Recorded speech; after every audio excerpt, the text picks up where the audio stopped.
ब्रज में प्रकट होकर अद्भुत रसमयी लीलाएं कर रहे हैं। कल ब्रह्मा जी का मोह निवृत्त होना, अघासुर के उद्धार से ब्रह्मा जी को आश्चर्य हुआ था कि इस घोर पापी की दिव्य ज्योति भगवान में समा गई। फिर भगवान की बाल लीला देखकर आश्चर्य हुआ। बछड़े ग्वाल बालों का अपहरण किया। 1 वर्ष तक भगवान बछड़े ग्वाल बाल बने रहे। फिर ब्रह्मा जी स्तुति आदि करके नमस्कार करके चले गए। प्रिया प्रीतम का कल मिलन भी हुआ।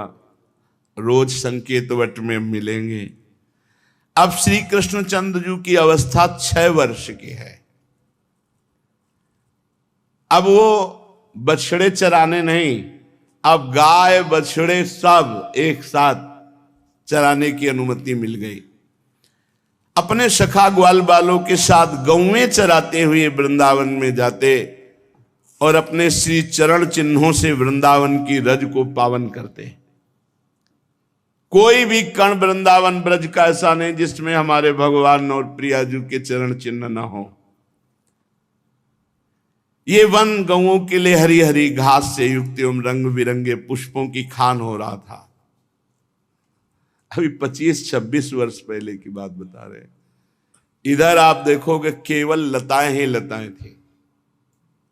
जहां बट वृक्ष है ना, यहां से लेकर के और सीधे आप चले जाओ केसी घाट तक, तो वृक्षावली, लताएं, पुष्प, बस और कुछ नहीं। इतना निर्माण नहीं हुआ था। अब तो लताओं का अंतर ध्यान होना बड़ी बड़ी है। पीपल की लता, बड़ी बड़ी लता है। बड़ी दर्दनाक स्थिति है। 50-50 मोर के झुंड हमारे हितधाम में से दाना फेंक दो, ऐसे नाच रहे। सैकड़ों हजारों कबूतर तोते ऐसे बैठे हुए। अब लताएं गई तो फिर मोर कहां शयन करेंगे? तो फिर अब इधर कुछ आवाजें आती हैं मयूर की, बकाया। कितना सुंदर वृंदावन पुष्पों की खान हो रहा है। आगे आगे गौएं, उनके पीछे पीछे बांसुरी बजाते हुए श्याम सुंदर। तन्माधवो वेणु मुदीरयन् व्रतो गोपैर्गृणद्भिः स्वयसो बलान्वितः पशून् पुरस्कृत्य पशव्यमाविशद् विहर्तु कामः कुसुमाकरं वनम्। फूले हुई लताएं, कितना सुंदर है। भावना करो, जिस मार्ग से जा रहे हैं आसपास फूली हुई लताएं, गुच्छे के गुच्छे रंग बिरंगे फूल, उनमें मकरंद का पान करके भौरे गुंजार कर रहे हैं। शास्त्रों सुंदर श्वेत रंग की गायें और पीछे भगवान बांसुरी बजाते हुए श्याम सुंदर।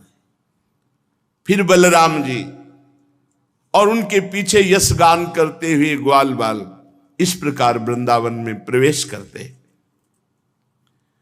वृंदावन में कहीं भौरे गुंजार कर रहे हैं, कहीं झुंड के झुंड हरिण चौकड़ी भर रहे हैं, कहीं मयूर नृत्य कर रहे हैं, सुंदर सुंदर पक्षी चहक रहे हैं, कहीं बड़े सुंदर झरने झर रहे हैं। जैसे महात्माओं का हृदय स्वच्छ होता है, ऐसे यहाँ के कुंड और सरोवर परम निर्मल हैं।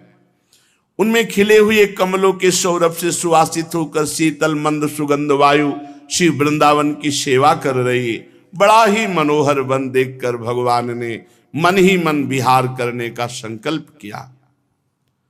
पुरुषोत्तम भगवान श्री कृष्णचंद्र ने देखा बड़े बड़े वृक्ष फल और फूलों के भार से झुककर भूमि को स्पर्श कर रहे हैं, मानो प्रणाम कर रहे हो। नूतन नूतन कोपलों की लालिमा से ऐसा लग रहा है मानो प्रभु के चरण स्पर्श कर रहे हो अपने कर कमल से। बड़े आनंद से मुस्कुराते हुए अपने बड़े भाई बलराम जी से कहा, हे देव शिरोमणि, देखो यो तो बड़े बड़े देवता आपके चरण कमलों की पूजा करते हैं, परंतु ये वृंदावन के वृक्ष अपनी डाली रूपी हाथ से पुष्प लेकर के आपके चरण कमलों में झुककर मानो पुष्पांजलि अर्पित कर रहे हैं, नमस्कार कर रहे हैं। क्यों न हो इसी सौभाग्य के लिए तो ये वृंदावन के वृक्ष बने हैं आकर। हे आदि पुरुष, आप इस वृंदावन में अपने ऐश्वर्य रूप को छिपाकर बालकों की सी लीला कर रहे हैं, फिर भी आपके श्रेष्ठ भक्त मुनिगण अपने इष्ट देव को पहचान कर, देखो ये भौरों के रूप में बड़े बड़े मुनि आपके भुवन पावन यश का निरंतर गुणगान कर रहे हैं। वास्तव में आप ही स्तुति करने योग्य है। प्रभु, जैसे सदगृहस्थ अपने घर में आए हुए संत को देख करके आह्लादित हो जाता है, ऐसे देखो ये आपको आया देखकर यहां के मोर कैसे नाच उठे। हरिणियां मृगनयनी गोपियों के समान अपनी प्रेम भरी तिरछी चितवन से आपके प्रति प्रेम प्रकट कर रहे, आपको प्रसन्न कर रहे। ये कोयले मधुर मधुर कुहू कुहू ध्वनि करके आपका स्वागत कर रहे हैं। प्रभु, ये सब वनवासी होने पर भी धन्य है, क्योंकि संत पुरुषों का स्वभाव ही ऐसा होता है कि आए हुए अतिथि को अपनी प्रिय से प्रिय वस्तु भेंट करके उन्हें प्रसन्न करते हैं। प्रभु, ये वृंदावन की भूमि धन्य हो गई, क्योंकि आपके चरण स्पर्श प्राप्त हुए। ये हरी हरी घास धन्य है, क्योंकि आपके चरणों को सुख पहुंचा रही। वृंदावन की वृक्ष लताएं झाड़ियां, ये सब आपके शरीर का वायु स्पर्श प्राप्त करके, करकमल का स्पर्श प्राप्त करके अहोभाग्य है।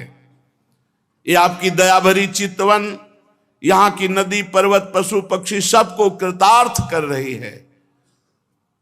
प्रभु, ये ब्रजगोपी आपके वक्षा स्थल का स्पर्श प्राप्त करके, जिसके लिए स्वयं लक्ष्मी जी भी लालायित रहते हैं, धन्य धन्य हो रही है। परीक्षित, इस प्रकार परम सुंदर वृंदावन को देखकर भगवान श्री कृष्ण बहुत ही आनंदित हुए।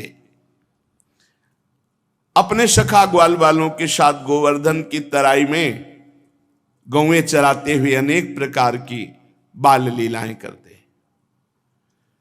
एक तरफ ग्वाल बाल बैठ करके भगवान श्री कृष्ण की चर्चा करते, दूसरी ओर बलराम जी के साथ बनमाला पहने हुए भगवान भौरों के स्वर में स्वर मिलाकर गुंजार करते हुए खेलते।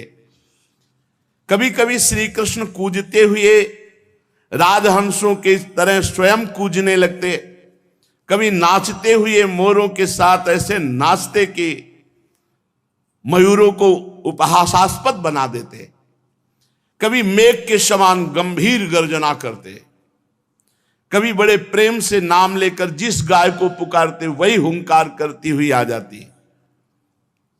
कभी चकोर, क्रौंच, चकवा, भरदूल, मोर आदि पक्षियों की आवाज, कभी बाघ सिंह आदि की गर्जना, कभी बाघ सिंह आदि से भयभीत होने वाली लीला। जब बलराम जी खेलते खेलते थक कर किसी ग्वाल बाल की गोद में सिर रखकर लेट जाते, तो भगवान श्री कृष्ण धीरे धीरे चरण दबाने लगते, पंखा झलते, बलराम जी की सेवा करते। कभी नृत्य तो गायतः क्वापि वल्गतो युध्यतो मिथः गृहीत हस्तौ गोपालान् हसंतौ प्रशंसतु। कभी एक दूसरे के सामने ताल ठोककर कुश्ती लड़ने लगते, कभी एक दूसरे से होड़ बांधकर नृत्य करते, और कृष्ण और बलराम ऐसे गले में हाथ डालकर देख देख के वाह वाह वाह वाह ऐसा कहते।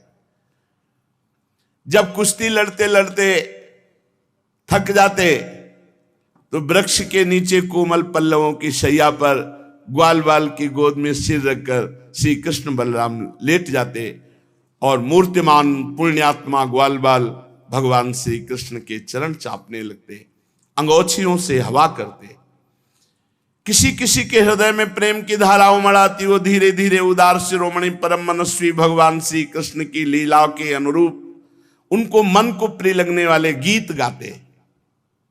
अपनी योग माया से ईश्वर को छिपाए हुए अनंत ब्रह्मांडों का स्वामी ग्वाल बालों के बीच में ऐसे सुख बरसा रहा है। ऐसी लीला करते मानो ठीक कोई मनुष्य बालक ग्वाल बाल ही हो। स्वयं भगवती लक्ष्मी जिनके चरण सेवा में संलग्न रहती है, इन ग्रामीण बालकों को उन्हीं चरणों के चापने का सौभाग्य मिलता है, और भगवान उनके साथ साधारण बालक की तरह खेल खेलते, पर कभी कभी उनकी ऐश्वर्यमयी भागवतिक लीलाएं प्रकट हो जाती। बलराम जी और श्री कृष्ण के सखाओं में एक प्रधान सखा थे श्री दामा। एक दिन उन्होंने सुबल और स्तोक कृष्ण आदि ग्वाल बालों से श्याम और राम से बड़े प्रेम से कहा कि हम लोगों को सर्वदा सुख पहुंचाने में तत्पर रहने वाले महाबली बलराम जी, आपके बाहुबल की तो कोई था नहीं, और हमारे मनमोहन श्री कृष्ण दुष्टों को नष्ट कर डालना तो स्वभाव है। यहां थोड़ी दूर पर एक बड़ा भारी वन है, उसमें पात के पात ताड़ के वृक्ष भरे पड़े हैं और बहुत ताड़ के फल पक पक कर गिरते हैं, पर वहां धेनुकासुर नाम का एक दुष्ट दैत्य रहता है। उसने किसी को भी फल, अगर कोई फल लेने गया तो उसे मार देता है। भैया बलराम जी, भैया श्री कृष्ण, वो दैत्य गधे के रूप में रहता, स्वयं बड़ा बलवान और बहुत से गधे उसके साथी हैं जो दैत्य हैं, गधे के रूप में रहते। शत्रुघाती भैया उस दैत्य ने अब तक न जाने कितने मनुष्यों को मार डाला। यही कारण है इस वन में कोई भी पशु पक्षी मनुष्य कोई भी नहीं जाता, और बड़े सुंदर सुंदर सुगंधित फल है ताड़ के। देखो ना, सुगंध आ रही, खाने का मन होता है, चारों ओर मंद मंद सुगंध फैल रही। तनिक ध्यान दो भैया, तुम्हारे मुख में पानी आ जाएगा, रस आ जाएगा। श्री कृष्ण, हमारा तो मन मचल पड़ा है फल पाने के लिए। दाऊ दादा, बड़ी उत्कट अभिलाषा की फल पाए, पर वो गधे का रूप रख करके बलवान दैत्य मार देगा अगर हम जाएंगे तो। ग्वाल बालों की बात सुनकर भगवान श्री कृष्ण और बलराम एक दूसरे पे दृष्टि मिलाई और कहा, अच्छा भैया, और ताल वन की ओर चल पड़े। बलराम जी ने अपनी मजबूत बाहुओं से ताड़ का एक पेड़ पकड़ा और मतवाले हाथी की तरह जेब हिलाया तो ढेर सारे फल नीचे गिरे। जब गधे के रूप में रहने वाले दैत्य ने फलों के गिरने का शब्द सुना तो मानो पृथ्वी को कंपायमान कर रहा ऐसे दौड़ा। बलवान था, बहुतों को मार चुका था। बलराम जी के सामने आया, दुलत्ती छाती पे मारी, बहुत रेखता हुआ। क्रोध में भरकर रेखता हुआ दूसरी बार बलराम जी के पास आया, पीठ करके फिर दुलत्ती चलाई। बलराम जी जब पूरे अनंत ब्रह्मांडों को सरसों के दाने की तरह फड़ में रखे तो इसकी दुलत्ती क्या करेगी। एक हाथ से दोनों पैर पकड़े और घुमा करके ताड़ के वृक्ष में मारा। धेनुकासुर पधार गया और बड़े ताड़ के वृक्ष हिलकर खूब फल गिरे। तड़तड़ा कर एक दूसरे वृक्षों को हिलाते हुए ऐसे बहुत से वृक्ष गिर पड़े। बलराम जी के लिए तो एक खेल था, परंतु उनके द्वारा फेंके हुए गधे के शरीर धेनुकासुर से चोट खा खा कर वहां सब पूरा वन, जितने पके फल रखे सब नीचे आ गए। भगवान बलराम जी अनंत भगवान शेष है। सारा संसार ठीक वैसे ही उत्प्रोत है जैसे सूतों में वस्त्र। तब भला उनके लिए कौन से आश्चर्य की बात थी। जब धेनुकासुर मारा गया तो उसके जो और दैत्य धेनुक के रूप में रहते थे सब आग बबूला हो गए और बलराम जी श्री कृष्ण के ऊपर टूट पड़े। जो आया पीछे के पैर पकड़ पकड़ के सबको ताल वृक्षों पर दे मारा। उस समय वो भूमि ताड़ के फलों से पट गई। टूटे हुए वृक्ष और दैत्यों के प्राणहीन शरीर। बलराम जी और श्री कृष्ण की मंगलमयी लीला देखकर देवतागण फूल बरसाने लगे, बाजे बजाने लगे। धेनुकासुर मारा गया, उसके अनुयायी मारे गए। अब तो सब ब्रजवासी गोप बालक और गोपजन खूब सुंदर मीठे मीठे ताड़ के फल पाए। इसके बाद कमल दल लोचन भगवान श्री कृष्ण बड़े भाई बलराम जी के साथ ब्रज में आए। उस समय उनके साथी ग्वाल बाल उनके पीछे पीछे उनकी स्तुति करते जाते। क्यों न हो, भगवान की लीलाओं का गायन और भगवान की लीलाओं का श्रवण सबसे जल्दी निष्पाप करता है। निष्पाप करने वाला सबसे बड़ा तीर्थ है भगवान की लीला कथा श्रवण और गायन।